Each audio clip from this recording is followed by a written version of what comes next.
So to moderate our panel, we have Dean Debbie Compeau from the Carson College of Business. Can we give her a round of applause?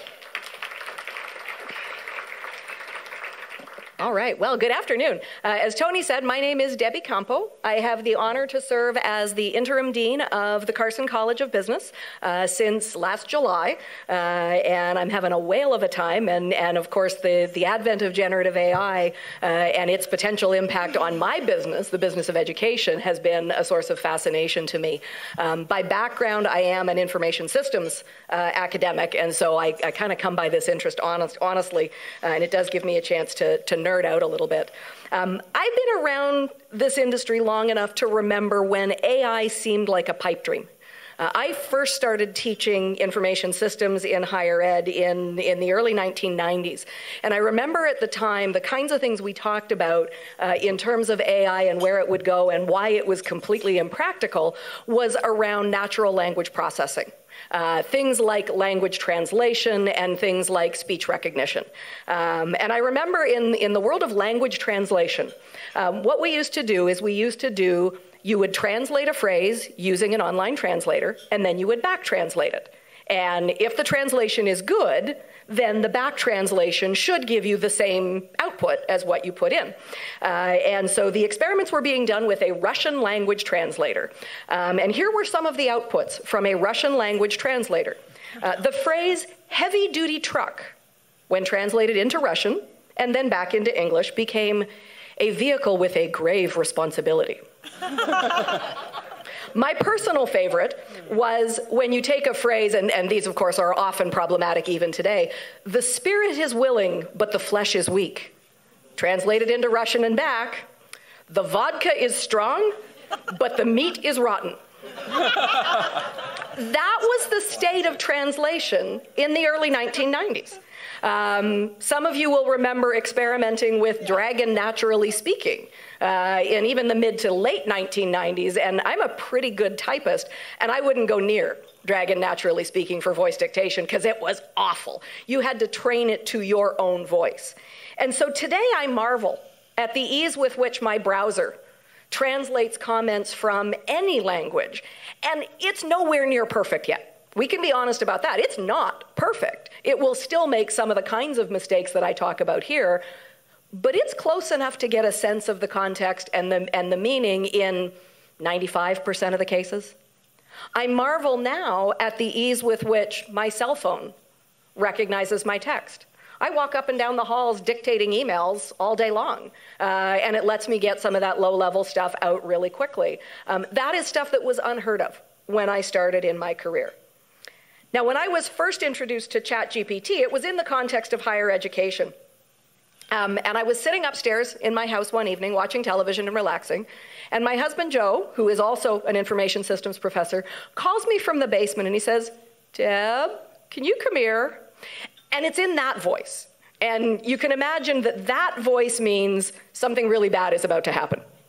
So I go downstairs, and he is sitting playing with ChatGPT, and he has taken one of the prompts for an assignment that he would have given to his online class. You know, a short little problem of tell me the difference between this and such and that and so, and he puts it in ChatGPT, and the answer comes back, and it's like, that's easily a B+ answer. And the thing of it is, it's really well written. And those of you who interact with young people today know that their writing skills are not what our writing skills were at the same level. So the fact that it's really well written actually takes an answer that should be a B+, and it probably makes it an A because it's so unusual to see things that are so well constructed simply from a sentence structure. And so we started to look at this, and we started to realize if we don't change how we assess our students, if we don't change how we teach our students, they are simply going to take the prompts that we give them on tests and assignments, plug them into ChatGPT with one prompt, and spit back out answers that will pass our programs. And the thing is, remember, Bs get degrees. So they don't have to be great, right? Even Cs get degrees. And so we can start to look at this and recognize huge opportunities and huge risks for us if we don't figure out what to do about this technology and how we can use it to change what we're teaching and to advance our goals for our students coming out of this. Now, like so many of us, of course, I've learned to use ChatGPT in my own work. ChatGPT helped pick the title for this panel. I've used it to develop interview questions if I'm interviewing for a position that I haven't thought about how I would interview for it before. I frequently use it to shorten my communications because I tend to be particularly wordy. And so there are all of these things that many of us do, but we are all still just at the stage of figuring out. We're taking baby steps and playing around to figure out where is this going to take us, and we are on a journey that has the potential to be more revolutionary than any technology that we have seen to date. And so I'm optimistic about generative AI, but I also see the risks. And so when Tony and I first started talking about the opportunity for this for the CougsFirst Power Lunch, I knew this was the topic that I wanted to talk about, because I think it's one we need to talk about, and we need to start to figure out where we're all going to go with both the challenges and the opportunities. So I'm really excited today to have assembled a panel for you to give us a chance to talk through some of the issues as we see them. So I will briefly introduce our panelists today. To my immediate right is TC Sutton. TC is a Bachelor of Science grad from 2008 in actuarial science, currently working at Slalom. Maria Glenski, who is our only non-Coug participant, who currently works at Pacific Northwest National Labs. Jennifer Trou, Executive MBA 2003, working at KUNGFU.AI. Jasmyn, an MIS grad from 2017, working at Boeing, and Brian Bickel, also a business grad working at KPMG. So very diverse group of people in a wide range of industries thinking about how we can start to make sense of what we're seeing. So I'm going to start by asking each of the panelists to tell a little bit more about yourself, your role, and how you are working with AI in that role. So TC, I'll start with you. Perfect. Well, great to be here, and go Cougs. Go Cougs. So TC Sutton, I am at Slalom Consulting. For those of you who don't know Slalom Consulting, we're a next generation consulting firm that's sort of at the intersection of business, technology, and humanity. And we're about 11,000 people. And I joined back in 2015, where I wanted to spin up the emerging technologies business for Slalom Consulting. So at the time it was about 3 people. We're now up to just over 600 people. And we continue to bring on new technologies, and AI, generative AI, is definitely at the forefront of what we're looking at across everything that we do. Thanks. Hi, I'm Dr. Maria Glenski. Apologies for the lack of Cougs, but my undergrad was red-based, so I could kind of slip in the back. I lead one of our data science groups in our National Security Directorate at the laboratory. So in our AI and data analytics division, I lead the foundational data sciences group. Personally, in my technical background and expertise, I also lead large-scale research projects in a variety of areas, also in particular generative AI. I've led one of our internal investments on generative AI, or foundation models for science and security missions and applications for the last 3 years. So we started back when talking about GPT, you said GPT or the second GPT. And now we don't have just GPT-1, GPT-2, GPT-N, all of the different models out there. So back when we started, there was a handful, and it's been really great to see how things have continued to grow. So. I'm Jennifer Trou. I'm the head of marketing at an organization called KUNGFU.AI. We are an AI services startup. We are a management consulting firm that combines strategy, engineering, operations, all exclusively dedicated to artificial intelligence. I've been in the role for about 5 years. I was the 9th employee that joined the team. And because I'm in marketing, I have a bit of a different lens on it than a lot of our engineers have. They're in it day to day. They're keeping up with just how fast things are moving, and it's head spinning, right? I'm always looking at, we know there's a massive hype cycle happening, but the reality is still kind of here. So I'm always trying to think about, how do we communicate where AI truly is, where it's going to go, how do we get from point A to point B? And so I think about that a lot, not only on behalf of my organization, but just myself and us as people. And my background's really in communications and marketing. It's in tech, but not from an AI-specific lens. So when I took this job about 5 years ago, I had to make that pivot where I had to sort of jump in and get my head around it. So I really empathized with the moment that a lot of us are in where we're just trying to figure out what in the heck is this? I know I'm supposed to care about it. I know it's everywhere. I don't even know how to start or where to begin. So that's really where I like to focus a lot of my efforts. Well, good afternoon. Thanks for spending a sunny day indoors with us today. My name is Jasmyn Beerley. I also work for a startup called Boeing. No. My role there is as a manager in product security. So that is the cybersecurity for our airplanes, space, and defense aircraft. I probably work with AI the least in my day-to-day of the panelists up here. So I kind of bring more of an industry perspective, maybe, and how are we sifting through all of the shiny stuff that is AI. Of course, Boeing has their feet and toes in every kind of emerging tech there is, AI being one of them. So my team and I, of course, have to make the decision of, do we implement it? If so, how do we implement it? Where, what is the business case for using it? So excited to talk more about it. Awesome. Hey, I'm Brian Bickel. I am 7 years going with KPMG and their management consulting team, working within data and analytics. On their digital solutions and architectures focus, I get a chance to kind of take a lot of industry and use case specific problems and try to solve them with our cross-functional management consulting team, but with a strong technology bent, and especially recently the application of AI. So I also consider myself a big AI enthusiast, and we're only a few years removed from the white paper that created the transformers that underpin GPT. So we're all still new to this, and so I also represent the generalists in the room that love to figure things out with AI and have fun poking around in there. Great, thank you all. And Brian, you kind of concluded by saying that you see yourself as an AI enthusiast. I want to ask the rest of the panel, kind of where do you see yourself on the spectrum from AI optimist to AI alarmist? And now I'll come back this way, so Jasmyn, I'll go to you next. All right, so I might be the devil's advocate on the panel, but I'm somewhere in between, a little bit more leaning towards alarmist, just from a security perspective, rather be a little bit more skeptical up front to make sure we do our due diligence before implementing the thing. So there are a lot of, I think, pitfalls and things that we should be considering up front before jumping head first. So in a nutshell, that's where I stand. I'm going to echo that quite a bit, actually. I would say if I had to categorize myself, I'm certainly an optimist. I spend my whole day at an AI company. I wouldn't be there if I wasn't. But I absolutely agree that there's a lot that we need to consider. And we were talking before the panel about how AI is very different than, I buy a SaaS platform and I get a login and it's just my team and we all log in and we use it and it's great.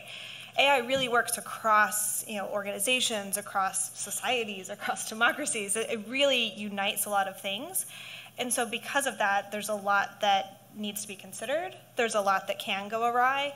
There's a lot of responsibility. So I'd say I'm absolutely an optimist, but I think there's a lot of structures that need to be put in place to make sure that we're using it with the good potential that we intend to. That what we're feeding it isn't, riddled with bias and all sorts of things that are innate to the human experience. So I echo it. I'm an optimist, but a cautious one. Yeah, I think that my response will probably echo similarly in maybe slightly different words. Definitely an AI optimist from the viewpoint of the group that I lead. We're about 60 data scientists developing novel AI-driven solutions to these complex national security challenges. And in the same way that there is this wealth of opportunity, you can't ignore the challenges that can also come across, not only with AI, but with any solution that you're developing. AI is not unique in that sense. And that particularly pairs well with kind of like my passion for things, and that one of the capabilities I also lead at the lab is focused on our trusted and responsible AI. So especially from an evaluation, a TNE, or test and evaluation perspective, what is that model doing? In the same way that we can characterize the complex behavior of humans, our human-AI interactions, how can we characterize the strengths, the weaknesses, the biases, provide an informed summary of saying, hey, if you want to use this, like, should you? And if you are going to use this, here's where it's doing things well, here's where it's weaker, and here's the things you need to consider if you want to actually use this for impactful downstream tasks. Well, I don't think that I'm on the same spectrum here, because I'm extremely optimistic, probably off the spectrum. And I think the reason why I think that is, like, I look at AI and say, this is like fire. Some people are going to get burned. Some people are going to be mesmerized by it. Some people are going to see this spread faster than any other technology that we have ever seen before. And all of those are true. And there is work that needs to be done, but I think that there's so much potential in this technology that it's going to change everything that we do. Awesome, thanks.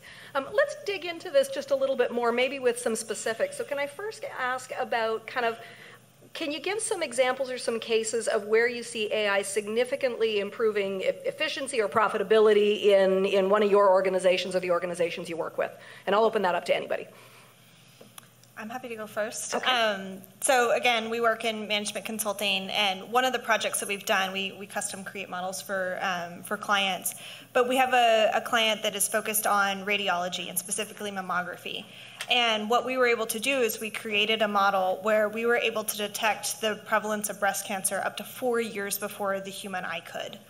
And if you think about the ability to do that across the healthcare system, that's astounding. And when I think about the potential use cases or the potential disruption for the way AI can change things, I immediately go to our healthcare system. There's of course a ton of responsibility you have to think about. There's a ton of privacy. There's all sorts of stuff. But an example like that, it's one tiny example, but it shows me how much we can actually achieve and how much good we could really do with this tool. Yeah, that's a really great point. One of the things that I find most exciting about the way for AI to increase efficiency and the impact is if you think about any of those manual tasks that you or others at your organization have to do day to day and say, is this something that the AI could take over that a human could validate instead? Instead of labeling all of the different sections or saying like, oh, this is about this topic and that topic. Could you just do a quick scan and be like, yeah, it's on the money, keep it going. One of the things that we look at, we have a project where we're focusing on a cybersecurity use case and looking at the manual annotation of different vulnerabilities. Right now that's human manual because it's a really important task. It's being used for critical patches and response and assessment of vulnerabilities. And people who are specially trained, and within that subset of people that are in the list of we approve that you can give annotations in, they sit and assess each coming in and they say, okay, this specific vulnerability has different higher level buckets of weaknesses. There's a lot more vulnerabilities that come in each day than that those humans could annotate and go out. So could we do something that could basically say, round one is done, just double check the work to keep that going so much faster so that then the response to those vulnerabilities is being more secure in terms of different products, software, hardware, and things like that. Could that move faster so that the safety, the resiliency of all of those products, of all of those systems, everything that relies on those systems could accelerate and scale? Maybe a quick show of hands. How many people rely on coffee and a good night's sleep in order to have decent recall and memory? Yeah, okay. I'm among you. And I've found, so I run an organization on the side. It's a nonprofit, and it's actually about a Coug. It's called the Dixathon. If you've seen us weirdos running around Seattle once a year, in October 19th coming up, big event.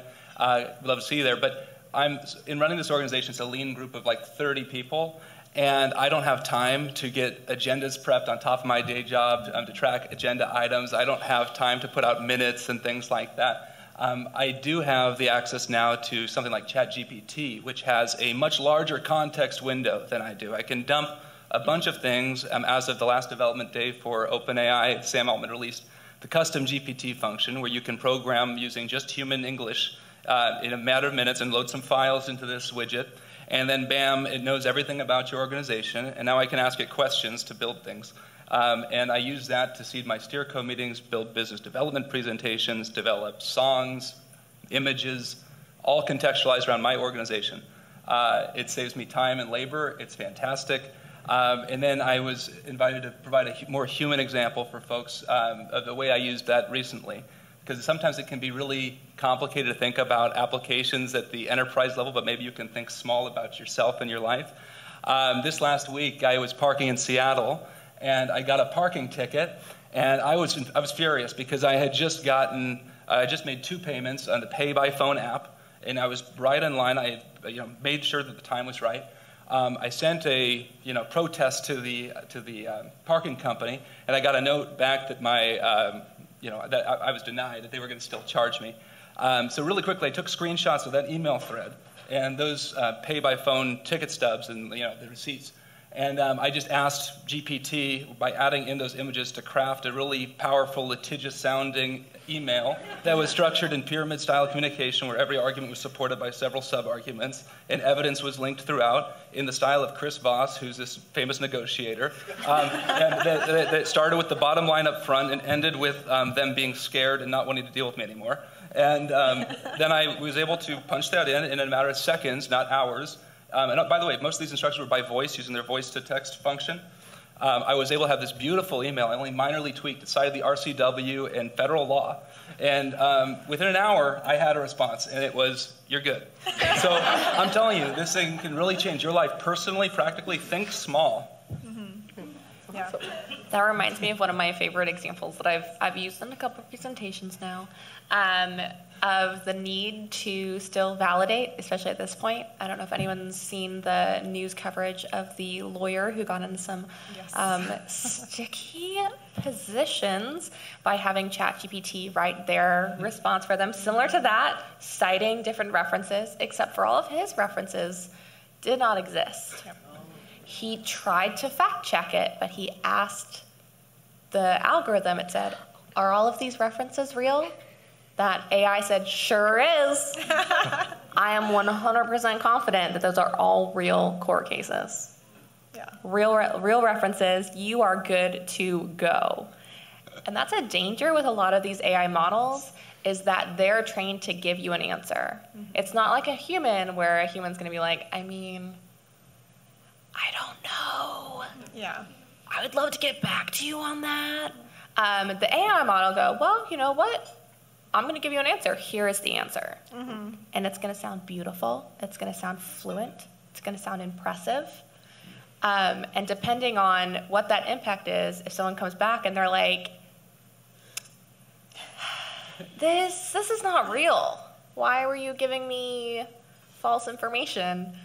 Is kind of where a little bit of that boundary of like, when should you use AI? Yeah. When can you use AI? When should you use a very strong human in the loop, human on the loop reference of the tool? Mm-hmm. I had a similar experience with AI hallucinations. Early on, we were looking at, how could we use this?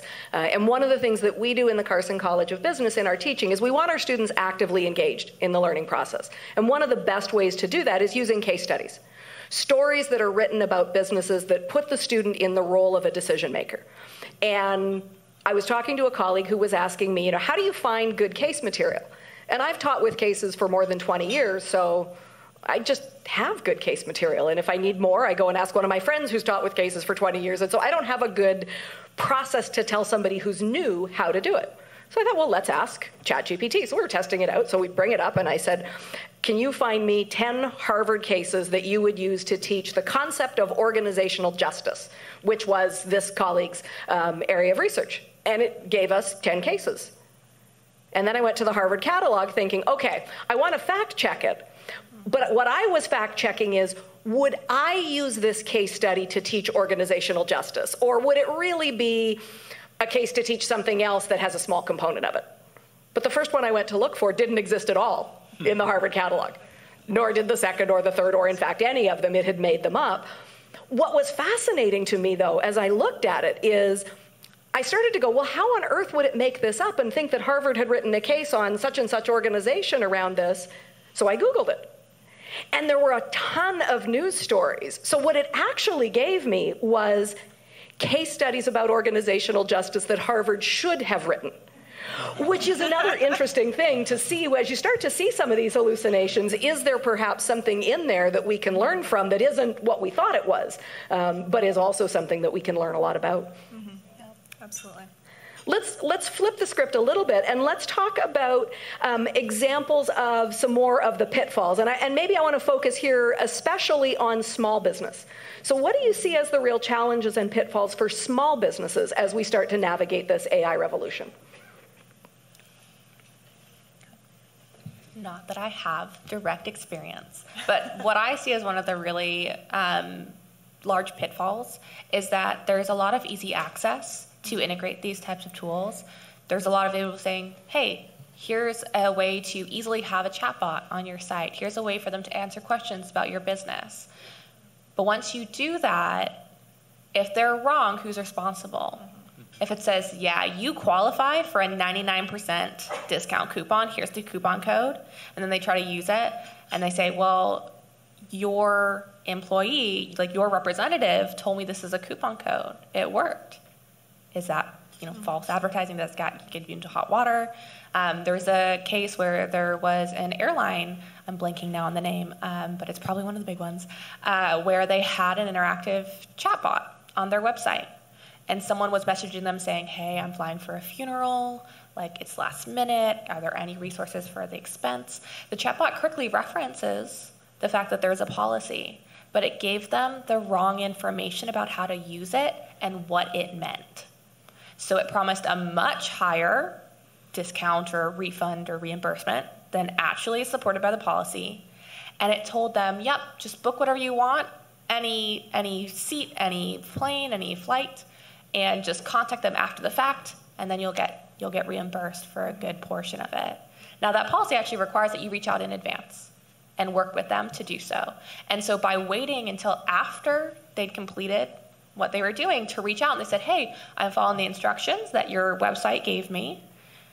And the answer they got was, well, A, what you think that we do is not what we do. And B, you had to do this earlier, so we can't help you now. Mm-hmm. Yeah. Now, they then had to not have that as an answer because the intuitive response, they're like, I got this information from your website. This was a trusted source. The airline's response was, oh no, the chatbot is a separate entity, which, as we may expect, didn't quite fly. No pun intended, although now I wish that was intended, because I would have been so proud of myself. But this is a really great tool, but how are you validating it? If you are not in the field or have the expertise, how do you know what you need to validate, the questions you need to ask? How are you dealing with potentially vendors or companies? I'm sure none of us would, or anyone in this room, that could potentially oversell the capabilities, either intentionally or unintentionally. And what happens when then that hits you downstream? Mm-hmm. Yeah. Because all of these dialogue systems, if you look in that fine print, they're like little message at the end has a caveat saying, this could have factually incorrect, this could contain offensive information. They're doing their best, but basically if it spits out something that you don't like or that hurts your feelings, hurts you in some way, we told you up front that it's still in development. Mm-hmm. There's so much that these can do. There's such great tools, but to be truly effective, to have the gains and not be like this secret hidden, cute little rubber duck with a dagger floating around. You need to have it as part of a larger system that contains those guardrails, that contains the validation, and that makes sure that it's doing the good for you and not the hidden bad. Yeah. I would add to that, understanding your data, what's feeding into it, and then where all of that is going. And so one thing that a lot of us are familiar with ChatGPT is that if you're using sort of the free public one, anything you put into it, that becomes part of their training data. And I think it was Samsung early on that someone used it and put in their, launch plans, and I don't know what they were asking for, and I don't really remember how it came out, but essentially their confidential launch plans then became part of OpenAI's training data. And you could imagine there were some people internally at Samsung that were very upset about that. So you need to understand, what is feeding into it, especially if you work in a regulated environment, finance, healthcare, all of those have some really, really strict policies. But also where whatever gets put into it, where that goes and who owns it and what's it being used for. Because think about the liability or vulnerability you could open up your clients, your customers to, if you're not really understanding those ins and outs really well. So you need to have a really crisp picture of that. I think you both talked about needing a really good governance and policy around AI, no matter how you implement it. And I will also point out something that probably all the consultants in the rooms would agree with is make sure that you start with the problem first. What are you trying to solve? And then come up with the solution next. Otherwise, you get a solution that you're just trying to match a problem to, and that never works out well. I would also say pitfalls or challenges that businesses can avoid is treat this like any other software. It still needs maintenance. It still needs an update policy. You also talked about, what happens when it's wrong. Goes back to governance. And then how are you making sure that it's still relevant and updated as things evolve? It's not static, that kind of thing. Maybe to add to that, I like the point of the problem that it's solving. I think for a small business, though, one of the key things is there going to be an ROI on this? It's really easy to take new technology and try to go super deep into it or try to go down the rabbit hole. But at the end of the day, if it's not going to be moving your business forward and give you that ROI, it's not worth doing.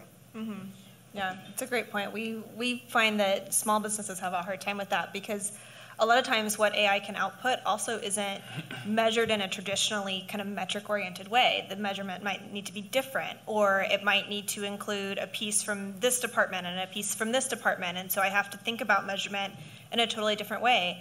It may not actually perform the way I need it to off the first blush, and so I need to train it and continue down. So the point of ROI is a really good one because it's not traditional, but you do need to be considering it. And a lot of times what we work with clients on is figuring out how are we going to measure this and how do we understand, is this doing the job we need it to do?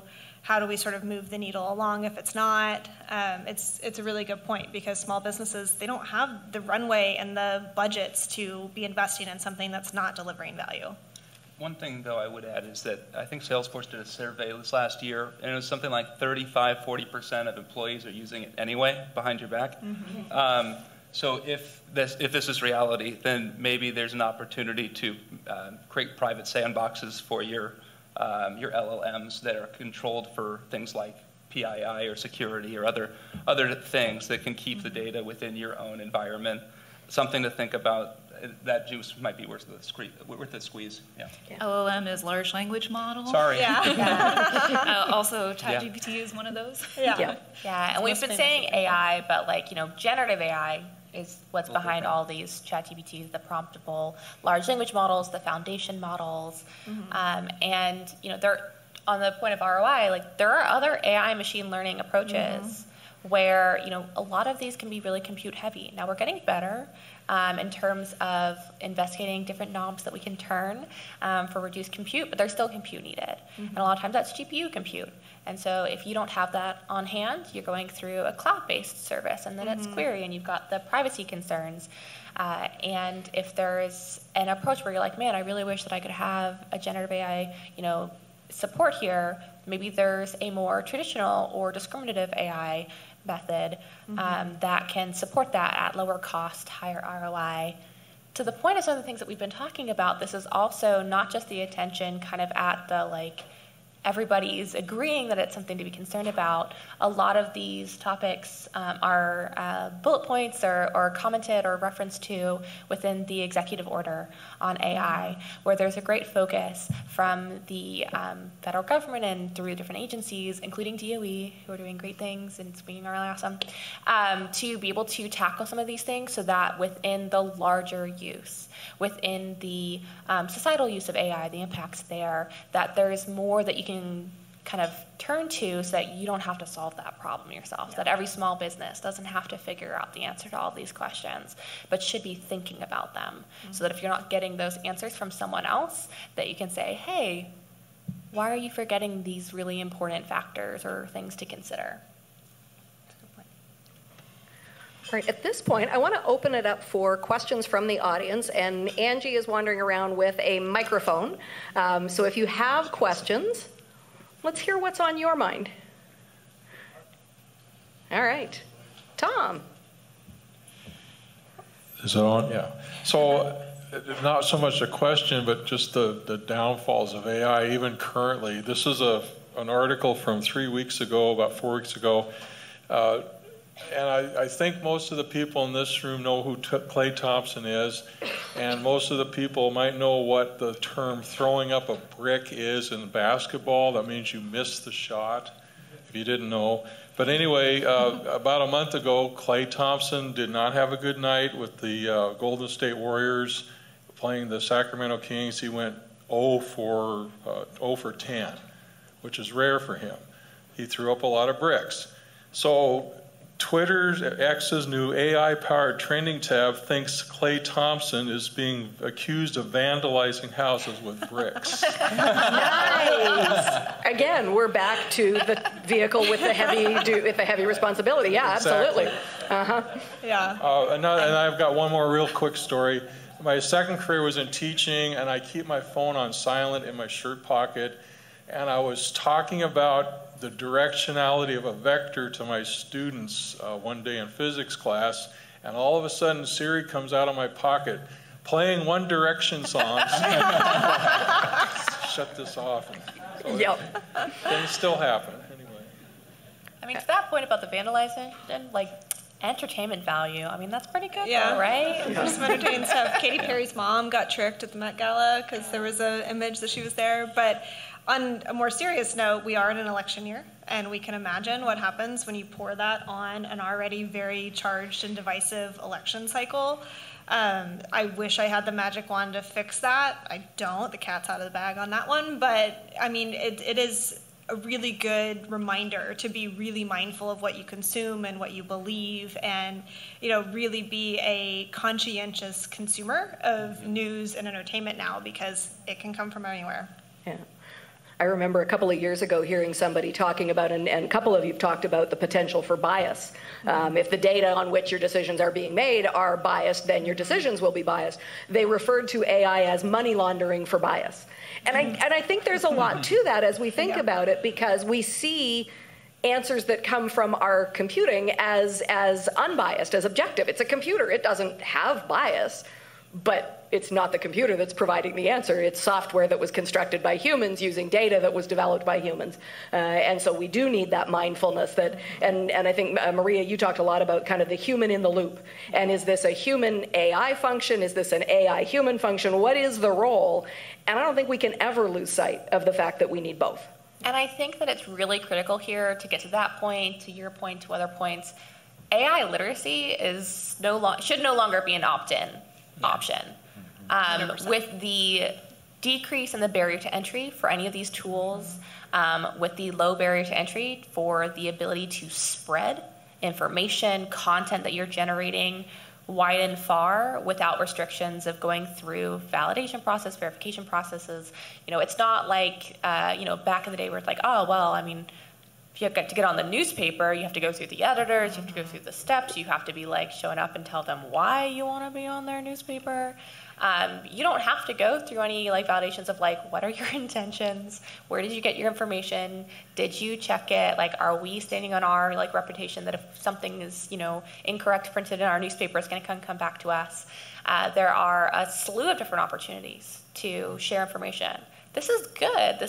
We've got the ability to engage not only within our local communities, but with our national communities, our regional communities, globally, have access to a lot more information close to hand, literally in your hand. You're able to say I have a question, I can look it up.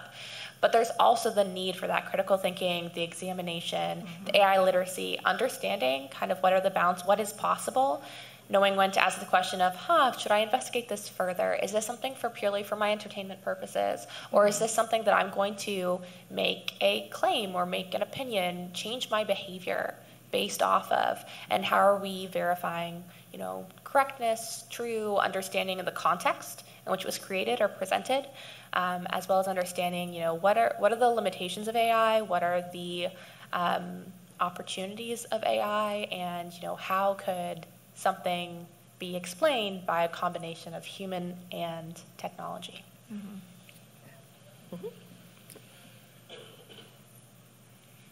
I'm curious to hear your thoughts on our ethical responsibilities around the use of AI, and generative AI particularly. If I need a photo of a student riding a skateboard down the street in the fall, wearing a hoodie, I can ask for that, and that image will be created, and depending on how well it's done, people may think that was a photo I actually took, when in fact it isn't. And I'm in communications and marketing myself, and this is a real concern, I think, in my field, is whether it's content that's created for the written word or visual or audio. We can create songs that sound like Katy Perry or sound like whoever you want it to be. And so what are your thoughts on how we as humans can make sure that we are using these outputs in an ethical way? Mm-hmm.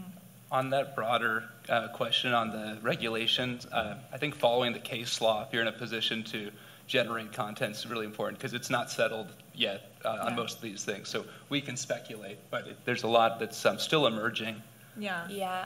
I mean, I know that those are active conversations, and especially if you think about it from the perspective of the likeness or the style of the person. If you're like, I want to do a song in the style of this, or I want a photo that looks like the mix-up of two famous people. What is the responsibility for those individuals to be able to retain control of their likeness, to be compensated fairly for that? That's what we just saw with the Hollywood strikes. That's really a lot of what they were striking about, was being able to earn a living still doing what they're doing. But I think you're right. It's a really big just bowl of spaghetti, and I don't know how to really pull it apart just yet, and I don't think it'll be done in one big swoop. How I think about it as a marketer is anytime I generate something, I try to make it sort of obvious that it was generated, whether that be in a caption or a comment, mostly because I believe transparency is really the key. And I think that will probably go away at some point, because everyone will just assume everything's generated. But given the moment we're in right now, that's sort of the way I approach it. And it's interesting because even in marketing and communications now, you're seeing stuff where people are like, this is not AI generated, as like a differentiator. This is handmade, this was actually taken by a human. So you're even seeing that happen. I would also encourage you to look up the blueprint for AI Bill of Rights that was published out of the Biden administration. There are a handful of things, and one of them was notice. So kind of like a nutrition label, here's what's been used to make this product, and making sure that consumers are very aware, and that products are transparent about what's in them, how it was generated.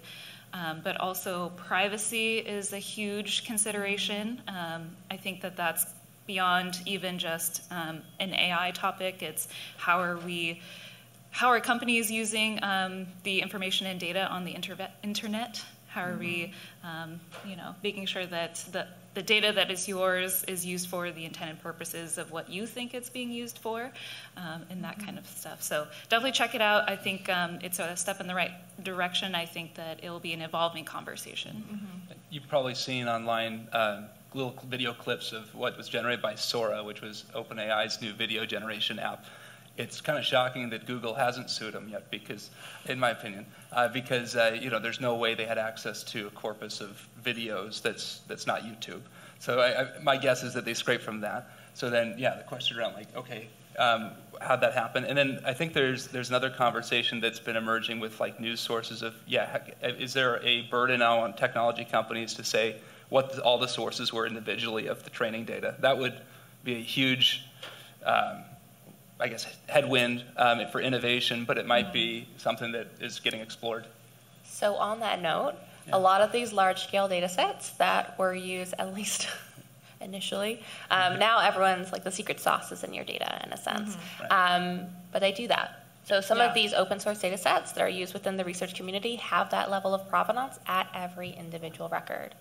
There's a code-based data set, very large, it has at the individual, record level, what was the license of the repository that was collected from this? So you can filter down to different levels of those repositories. Now, did they agree to be part of your model, your system?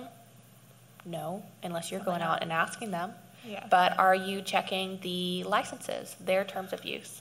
Are you following up on those individual data components?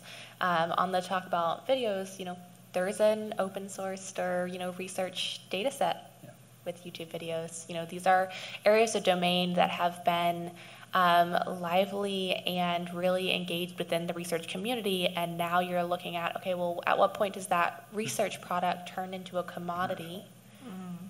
When it does so, and you have proprietary information, what sort of transparency do you lose? There's a really nice research publication, research article, where they put together a table and they're like, okay, here are the components of explanation about what was behind the scenes here, that transparency that you're talking about, which is really key.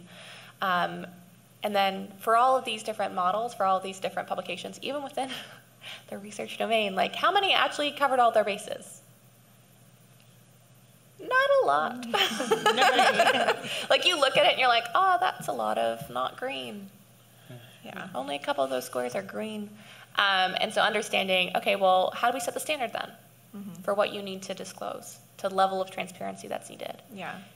Regulation is going to play a huge role in this part, in my view, because they don't have to yet. They don't have to share all that yet. So some people will for just the good of humanity, and a lot of people just won't because they don't have to. But I do think the Bill of Rights is a great suggestion. The EU has an AI Act that was just approved, and I think it rolls out in 2025 or 26.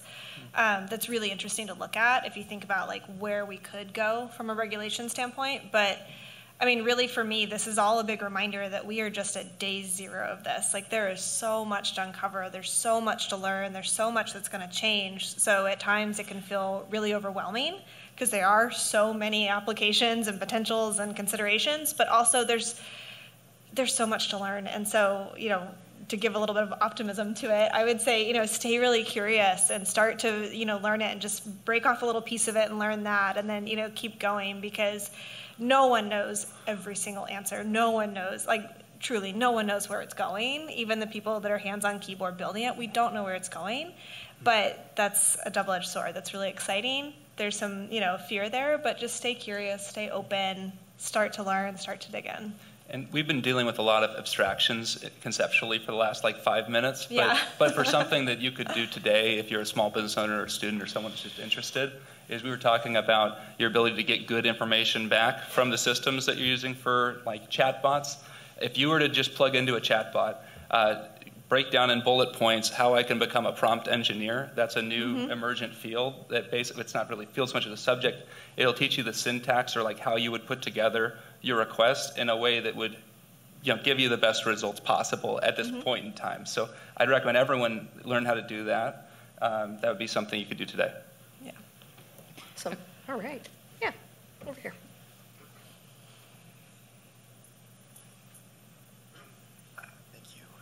A few years back, the electric vehicle market was booming. Everyone thought that EVs were going to be the next mainstream thing. And now it's kind of regressed back to being more of a niche market. So there was sort of a bubble in the EV space. Do you believe that something similar is happening in the AI market, or is it just going to keep going up and keep expanding? TC, you got to tell us. Yeah. I'll jump into this one. I don't think AI is going away anytime soon. This is going to be a core competency that needs it's not an IT thing, it's going to be an everybody thing. Everybody needs to be aware of it. Everyone needs to know how to be using it. And if you don't, right, I think there's a common knowledge that AI is probably not going to take your job, but somebody that knows AI will take your job. Yeah, I would echo that. Cat's out of the bag. It's not going away. It is different in that it is going to bake into everything we do, whereas in the EV example, that's one thing you use for one part of your life, right? So it is easier for that to sort of recede back and then the rest of your life's untouched. This is different. It will, integrate into everything. I will say, though, there is, of course, a hype cycle that I'm almost seeing starting to deflate a little bit. I jumped into this space in 2019, and there were people that were like, I don't know, what is that? Like, why do I need that? And then ChatGPT came out and everything exploded and everybody wanted to talk to us about it. I'm seeing that wane a little bit, but it's not going away by any means. So you may hear about it less, there may be fewer headlines, but I think, it's here to stay. And then I want to just pick up on that notion of the hype cycle, because I think we've used that term multiple times. For those who don't know, that comes out of some Gartner research many years ago that has been proven robust over time, that any new technology goes through a cycle where it emerges and it moves very quickly to the peak of inflated expectations, falls rapidly to the trough of disillusionment, and then climbs slowly to the plateau of productivity. And I think we've seen that everywhere. Think cloud. And part of what leads to that peak of inflated expectations is when vendors start to label whatever it is they're doing as AI-based, cloud-based, whatever it is, and so we start to lose the meaning of the thing, and that's what tends to lead us into that. And so I think as we see this happening, we will see a bubble burst in a way. We will see that trough of disillusionment, but it's going to be followed by then the real work begins. Mm-hmm. Absolutely. I was also going to say that I think AI is such a broad term that to equate your question, it's almost like saying, do you think modes of transportation will still be around? It will evolve, it will be different, but a form of it, I think, will be around in the future, regardless. That's a great point. Yeah. I think we've got a question. No, Andrew, you can head that way, and then go ahead, Brian. I was going to say, just to double on, or I guess add to Jasmyn's statement there, if you're a small business owner or you're just a practitioner, you can, I think from my experience with my clients, make a lot more progress if you just don't even use the word AI, but you just focus on the outcome of what the tool does, and then work back from there. So once you've defined the problem, like Jasmyn said, it's just another tool, and there's limitations, and there's ways to be realistic or overly optimistic about it. So just a question, I know we have a lot of small business owners and also people from enterprise and corporate. So just curious, I think, we think about, we're just talking about this technology as it scales, right? It really changes the dynamic from the hype cycle back to that productivity level. So just, as experts, forward thinking, what are some of the areas that you think people here can start thinking about, or that if you are in kind of enterprise America, you should be aware of that are going to cause a lot of disruption in business? And I realize that could be industry specific, but what are some of those areas of disruption, or just those ways of thinking using generative AI that'll create disruption? One thing that jumps out to me that we haven't talked about yet is actually your company culture. Because AI is so different than, it operates in a different way than a lot of technologies, that it often needs data from across your organization, or it needs input, or it impacts people sort of across the organization. And a lot of organizations aren't ready to work that way. They work very much in silos, or they're so massive that if there's someone over here and someone over here working with the same data set, how do you even connect them? So there's that piece, and then I think you need to think a lot about psychological safety and failure, because AI is so new. There's going to be a lot of experimenting with things, and maybe it didn't work the way we thought it would, or maybe we had this actually happen. We had a client that asked us to create a predictive analytic model for their sales results. We predicted out 3 quarters, and we predicted they were going to have 2 down quarters. They hated hearing that so much, they never put the model in production. And, but we were right. That's exactly what happened. The model was accurate. They just didn't want to hear it. So you need to think about, how is this going to change how we work, how we relate to each other, how we have to connect across the organization. And these things are hard. They're really, really hard to do. Culture change management takes a lot of time. There's a lot of consultants who do that for years and years and years. But it is something to be thinking about, because this is going to require a totally different way of working, and a lot of companies just aren't ready for that just yet. Yeah, one thing that I would say that maybe doesn't take as much to the forefront, but is going to be impactful, in my opinion, is the fact that right now we see a lot of these tools. We see a lot of these ways to say, how can we add generative AI or AI to our businesses, to our systems? There's going to be a lot of different tools or technologies that at their face, you're not going to go, that's ChatGPT. But behind the scenes are leveraging some sort of generative AI, large language model, foundation model basis, even if it's something where, for example, if you're working with emails and you say, okay, as a company, like we want to make sure that we're supporting our early career folks to be more willing to engage, or to rephrase, we can say like, hey, like don't say it that way. That's not going to work. And is that something that we build into our systems where it can say like, hey, you are being, too direct. You're not being direct enough. Or if there's something where you're like, hey, like every time, something that I really appreciate, and this isn't necessarily generative AI backing, but it is machine learning and AI, is when you send an email and you're like, oh yeah, I see the attachment for the thing, or like I'm sharing with you the slides, and then it pops up and it's like, you didn't attach anything. We love that function, right? Life changing. And it's like, did you mean to not attach anything? Yeah. Is this like a power play? You're like, see attachment. Yeah. Never there. But different things like that, where we baked into different systems, where it'll happen in an intermediary step where you may not be the person directly engaging with it, but it can be enhancing the quality, the efficiency of different things that you're doing within your business or organization. The other thing to think there is that as that happens, to ask those questions.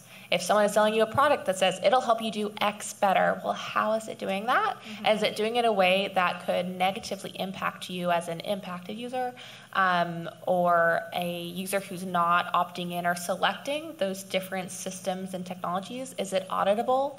If it does something, if it pushes you, nudges you in the wrong direction, can we bring it back or track back where that happened? Mm-hmm. Maybe to jump in onto the sort of what you mentioned around change management. Mm-hmm. I think to tie into that, it's really around the training and awareness of these AI and what this can do for you. Mm-hmm. And it's not, I think, Andrew, to your point of, from small business to corporate to enterprise, I think there's also a shift left, right, into our school systems, our universities, of how do we get people learning about AI throughout this so that they can be effective at entering the workforce, or even those that are in the workforce today can be effective at using what the technology exists today. So they know what questions to ask, to her point too. Yep. Absolutely. I wanted to go back to something that Jennifer touched on, was also understand your company, your business, your industry, to select the right solution for you. So as an example, Boeing has a lot of proprietary data. We don't want to use the service that maybe OpenAI or their ChatGPTs are using. So we elected to host models in-house so that we could still use proprietary data, doesn't get leaked to adversaries, that kind of thing. But a small business wouldn't be able to do that. They don't have the storage and the manpower to host something like that, so they may elect for the service. So, keeping in mind your risk, maybe aversion, or risk tolerance. Thank you. When selecting what AI tools that you end up using, it goes back to what is your problem, and then coming up with a solution after that. What's really awesome. exciting. And you know what? We could go on and do this all afternoon, but we do have other activities on this afternoon. So with great regret, I am going to have to close off our discussion. I really want to thank the panelists. I hope you'll join me in thanking our panelists for sharing their wisdom with us today.